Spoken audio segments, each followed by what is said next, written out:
Bueno, yo me dedico a la filosofía y desde hace algún tiempo empecé a ver que la data que maneja el feminismo no cerraba, hacía agua por todos lados. Un poco eso le pasó a Christina Hoff Sommers, que es una filósofa norteamericana también, que publicó un libro que se llama ¿Quién se robó el feminismo? En inglés, ¿no? Who Stole Feminism? Y allí ella divide el feminismo en dos: el feminismo corporativo, que es aquel que brega por ventajas para las mujeres, y el feminismo de la igualdad, que es el que tiene que ver con los derechos humanos. Es el que tiene en cuenta que si los varones están perjudicados en algún dominio, eso también hay que atenderlo porque pertenece justamente al dominio de los derechos individuales, de los derechos civiles.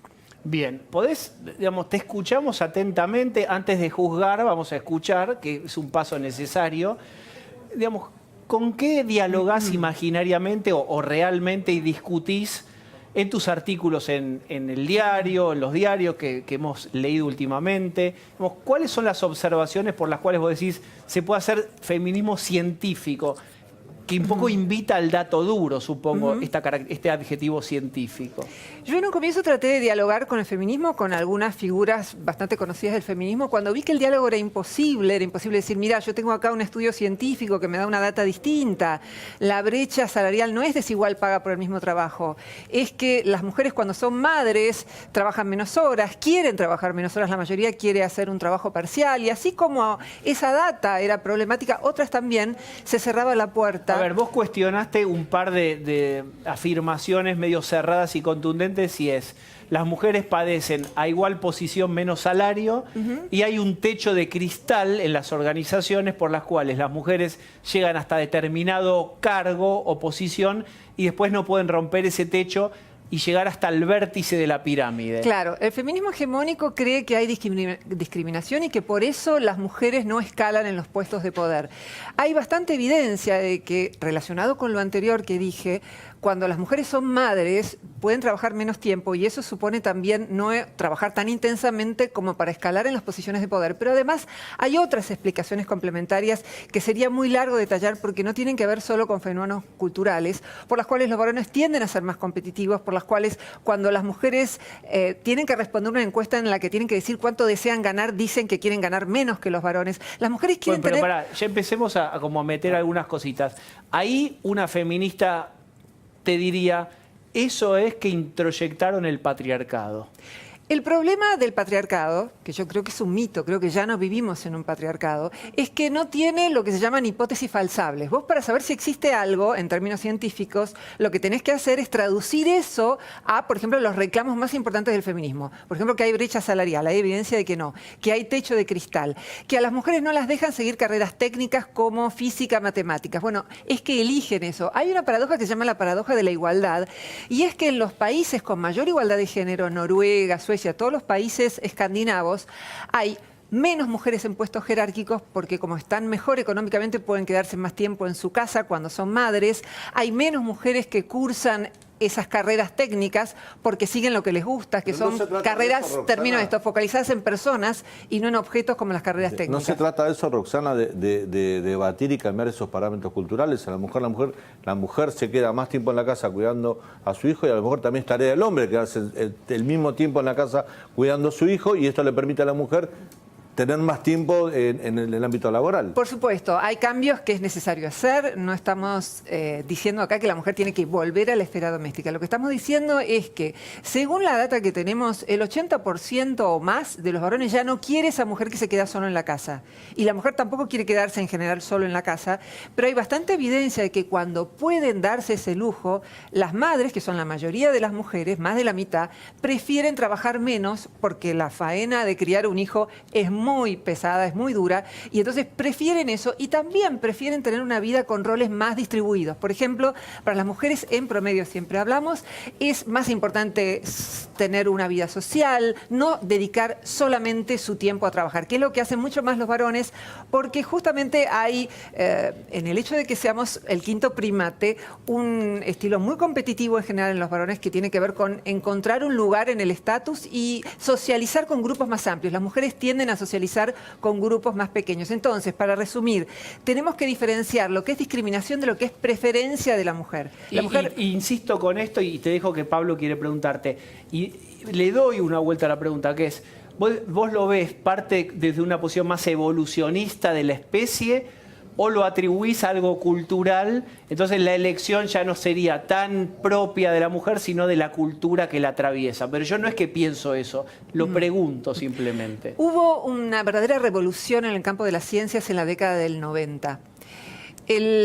La metafísica de la que parte el feminismo hegemónico es que nacemos como páginas en blanco, como tábulas rasas. Es lo que decía John Locke. Hoy hay mucha evidencia de que no nacemos como tábulas rasas, que hombres y mujeres enfrentaron estrategias distintas en la historia de nuestra especie. Si fuera un teclado de un piano, nosotros en la cultura representamos la última tecla. Entonces, raro hubiera sido que, teniendo estrategias diversas para la reproducción, hombres y mujeres no tuvieran características psicológicas particulares. Entonces, sí, es un elemento importante, pero enseguida nos acusan de determinismo biológico. No, ambas cosas influyen. Y somos un animal muy flexible. Como decían recién, ahora los varones están participando más en todas las tareas domésticas y eso es muy bueno. Bien, Pablo.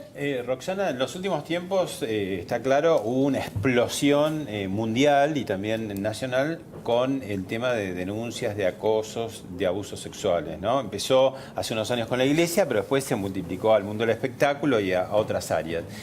Bueno, ¿cuál es tu postura frente a eso? Si esto es algo nuevo, es algo que pasaba y antes no se hablaba, es algo que se acentuó. ¿Y cómo habría que tratarlo, digo, para que tampoco termine siendo una casa de brujas total, ¿no? Bueno, tema interesante. En principio me parece positivo que se ponga un límite a la posibilidad verdadera de acoso, que tradicionalmente era lo que provenía de un varón en general, aunque no solamente hay acoso de varón, ubicado en una escala superior de la jerarquía que trataba de seducir a una mujer y si no la echaba o si no tomaba algún tipo de represalias. Un problema que hay con el tema del acoso es que no definimos qué entendemos por acoso sexual y ahora también eso se traslada a la violación. O sea, en este tiempo de linchamiento público, algo que hemos visto es que incluso mujeres que se quejaban porque su marido quería tener más sexo que ella, lo denunciaban cuando ya era ex por violación. Entonces, me parece que tenemos que preservar garantías constitucionales básicas como son la presunción de inocencia. No vivimos en una ordalía medieval, sino que vivimos en un Estado de Derecho y si todavía no hay una sentencia firme en casos de violencia sexual, me parece que hay que ser muy cauteloso con lo que se dice públicamente y no estoy de acuerdo con los linchamientos públicos. Distinto me parece que es pensar en la corrupción. En la Argentina sabemos que la mayor parte de las veces los políticos corruptos no han sido sancionados. Entonces, que eso pueda formar parte de la escena pública me parece importante. Ahora, no es lo que pasa con las violaciones. Hay 10.000 violadores en las cárceles argentinas. Las mujeres tienen donde presentar una denuncia. Entonces, es falso lo que dicen muchos periodistas de que el linchamiento se justifica o el escrache se justifica porque las mujeres no son creídas. Bien, no les creen, está claro. ¿Lu?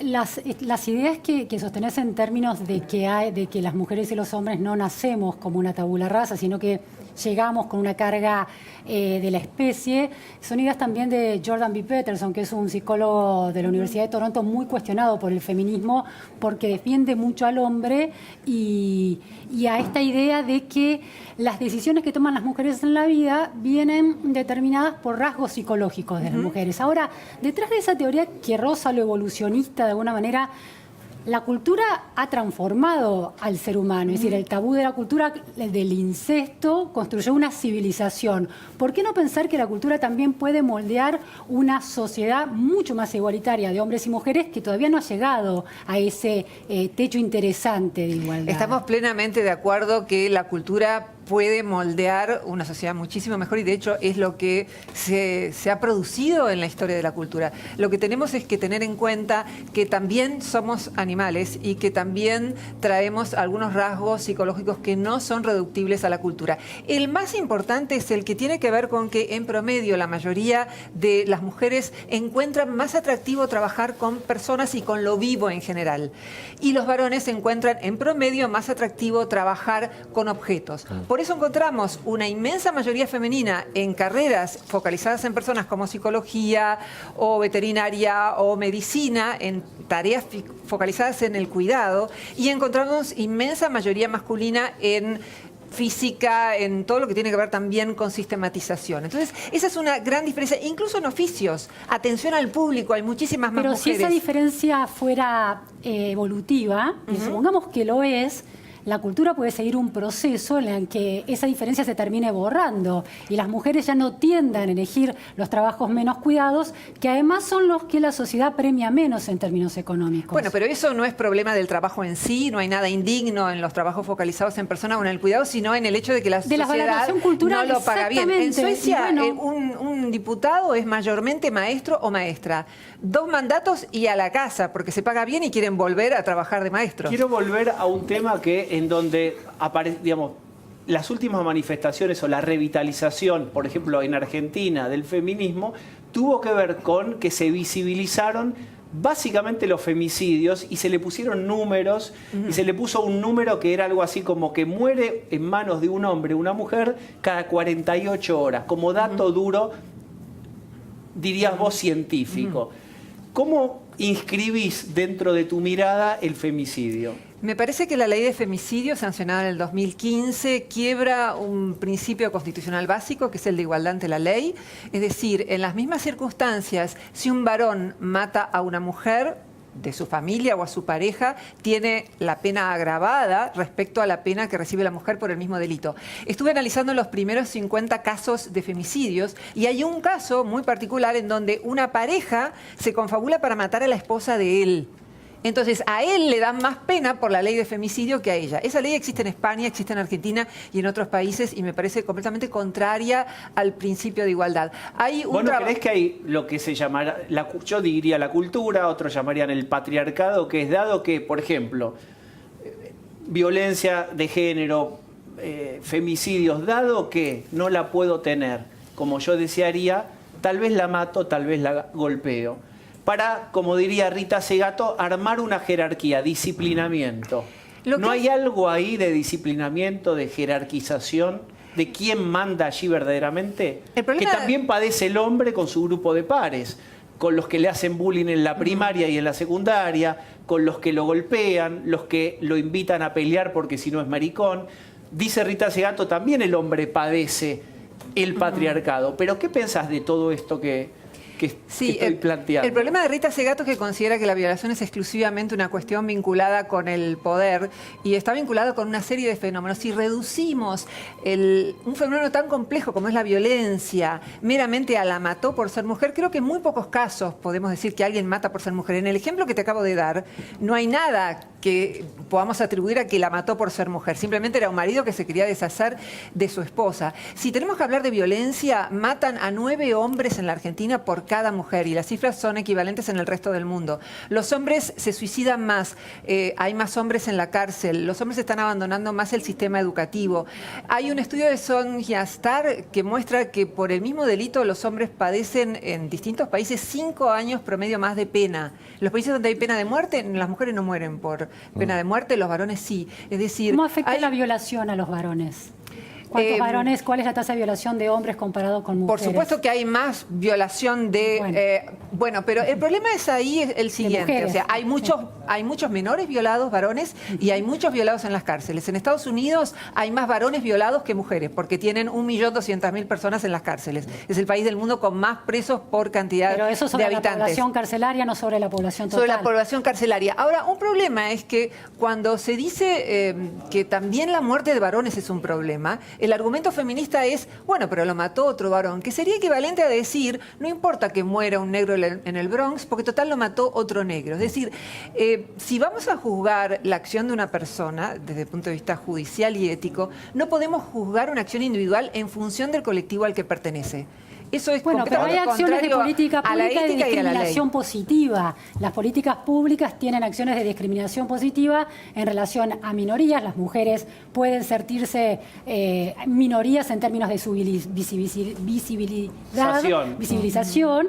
Entonces la justicia considera que se tiene que ser considerado como un grupo particular cuando es agredido por un hombre. Si ¿Cómo lo fundamentás eso? Bueno, que hay un delito que no es denunciado porque la justicia no le ha dado el espacio suficiente y está infradenunciado el delito de violación y abuso. ¿Qué podemos decir que no ha sido denunciado?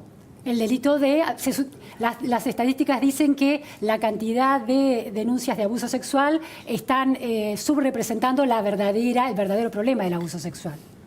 Que hay más. Bueno, pero mucho eso más, ocurre en cualquier claro. orden, digamos, que hay más casos sancionados. Una gran mentira del feminismo es que las denuncias falsas son una pequeña minoría, pero esas denuncias falsas son sentencias de denuncias falsas. Lo que no se tiene en cuenta ahí son todos los casos que se desestiman por falta de evidencias o por falta de tiempo, porque los jueces están sobrecargados de casos. Pero Tenemos eso 2 es un minutos. problema de una justicia patriarcal. Esperen, también. pero pará. Eso no es evidencia que sea patriarcal, porque los varones padecen, insisto, mucha más violencia que las mujeres y eso no corresponde a una confabulación de varones para oprimir a la mujer. Salió, y digo esto muy brevemente, hace 4 días un estudio de 143 países que muestra que en los países que están mejor en términos económicos hay un 70% de circunstancias en las que los hombres están desaventajados. Por ejemplo, en educación, por ejemplo, en salud, por ejemplo, en tiempo de vida. Y en los países que están peor en lo económico, las que están más perjudicadas son las mujeres. Y en los países que están mejor, que son los escandinavos, ahí hay más paridad. Tenemos que, esto te vamos a tener que volver a invitar porque obviamente hay un Con montón gusto. de tweets. La verdad que cargas un tema fuerte, no sé cómo te irán las redes o el cuero cuán duro lo tenés, porque estamos en un clima de época que estaría en las antípodas de lo que vos planteás. Es interesante escucharte. 30 segundos, Pablo Sirven. Roxana, ¿vos crees que debe existir el feminismo o qué tipo de feminismo debería existir? Te lo hago al revés también. Buena pregunta. Creo que tiene que existir un movimiento por la igualdad, un movimiento que tenga en cuenta que ya no vivimos en un patriarcado y que hay desventajas y sexismo que padecen ambos sexos. Por ejemplo, la mayor parte de los varones no obtienen en los juicios de tenencia la tenencia de sus hijos. Para poner un ejemplo muy concreto, casi 90% de los casos de tenencia los ganan las mujeres, los hombres hacen un 93% de los trabajos que son más peligrosos y son los que más mueren. Es decir, hay desventajas y sexismo para ambos. Un verdadero movimiento por la igualdad aborda ambos y no considera que la mujer es una pobre víctima desvalida y que lo único que cabe es pensar que tiene desventajas.